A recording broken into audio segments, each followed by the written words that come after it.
मैंने आपको नहीं पहचाना। मेरे अहंकार ने मुझे अंधा कर दिया था। मुझे क्षमा कर दीजिए। इंद्र, स्मरण रखो, शक्ति का अर्थ दया है, सामर्थ्य का अर्थ विनम्रता। अब इस वर्षा को रोक दो, क्योंकि वृंदावन मेरी शरण में है।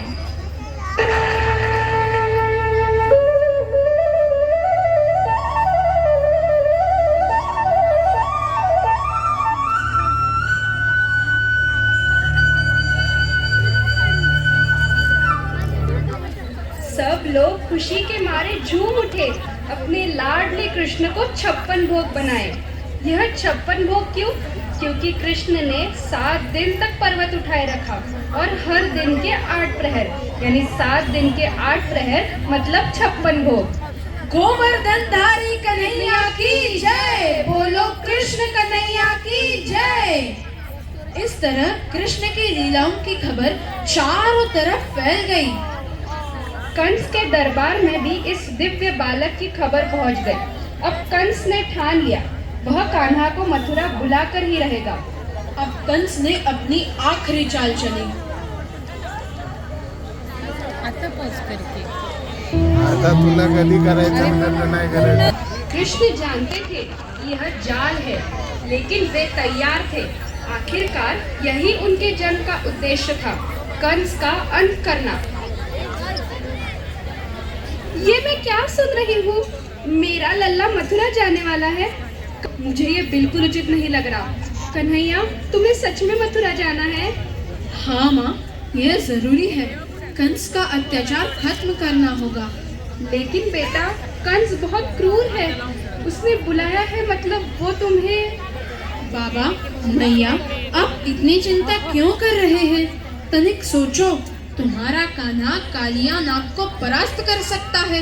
गोवर्धन पर्वत को उठाकर इंद्र के प्रकोप से गोकुल को बचा सकता है। तो ये कंस, ये मेरा क्या बिगाड़ सकता है? और दद्दू भी तो है मेरे साथ। करत नाही। बेटा, तुम हमारे लिए जीवन हो, सावधान रहना। मैया, मैं हूँ ना, मैं कन्हैया को कुछ नहीं होने दूंगा। उसके समक्ष आती हुई हर समस्या को मैं अपने ऊपर ले लूंगा। तुम चिंता न करो। बाबा, आपने मुझे बहुत प्यार दिया है। आपका और माँ का आशीर्वाद मेरे साथ है।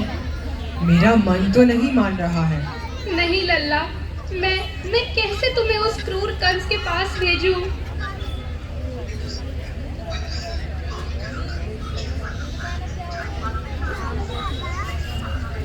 कन्हैया, मत जाओ, तुम्हारे बिना ये गोकुल सुना सुना लगेगा। जल्दी वापस आना। तुम्हारी बांसुरी की आवाज के बिना हम कैसे रहेंगे? मैं जा रहा हूँ, लेकिन मन से मैं सदा यही रहूंगा।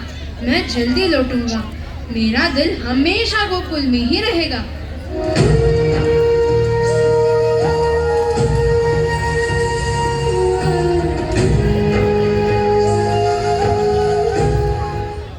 जल्दी लौट कर आना, भगवान तुम्हारी रक्षा करे। चिंता न करो मैया, हम जरूर वापस आएंगे। इस तरह कृष्ण की यात्रा शुरू हुई। गोकुलवासी बड़े ही भारी मन से कृष्ण को विदा कर रहे थे और कृष्ण उन्हें समझाते हुए आगे बढ़ रहे थे। मन में कंस का अंत करने का निश्चय लिए हुए अपने बंदी माता पिता के दर्शन करने हेतु कृष्ण अब निकल पड़े थे मथुरा की ओर।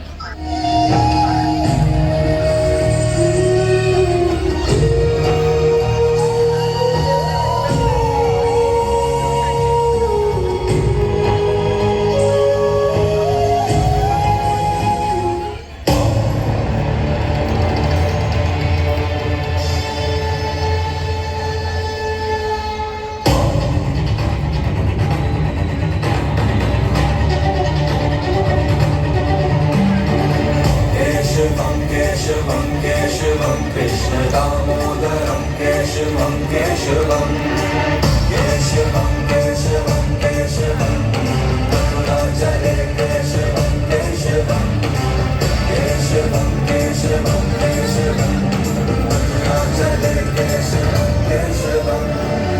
पुष्प खिलने लगे, रास्ते खुलने लगे, पवन बहने लगे, लगी गाने लगा सब गगनिक नहीं सरगम केशवम केशवम केशवम कृष्ण दामोदरम केशवम केशवम केशवम केशवम केशवम मथुरा चले केशवम केशवम मथुरा आने से पहले ही कृष्ण उतर कर निकले रथ से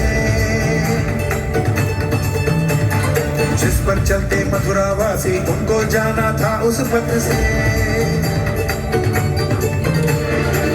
मथुरा सारी उमड़ पड़ी थी अनुपम अद्भुत एक घड़ी थी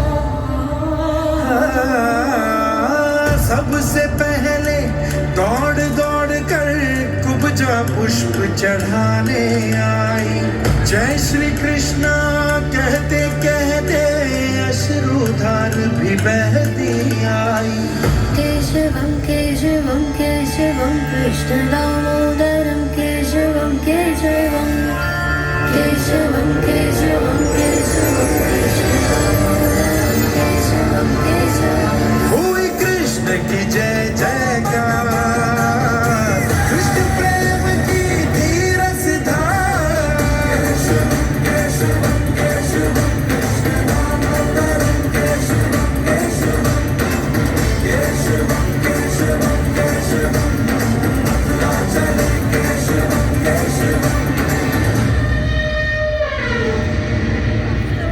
इससे पहले के कान्हा का स्वागत मथुरा प्रेम से करती मत में झूमता और डोलता आया कोलिया पीढ़ा थी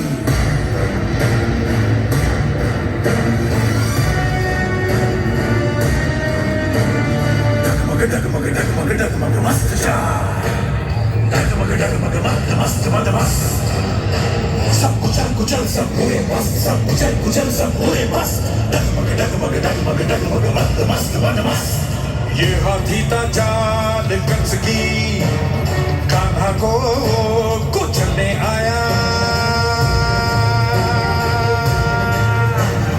और कान्हा ने सामने जाकर प्रेम से उसे सहलाया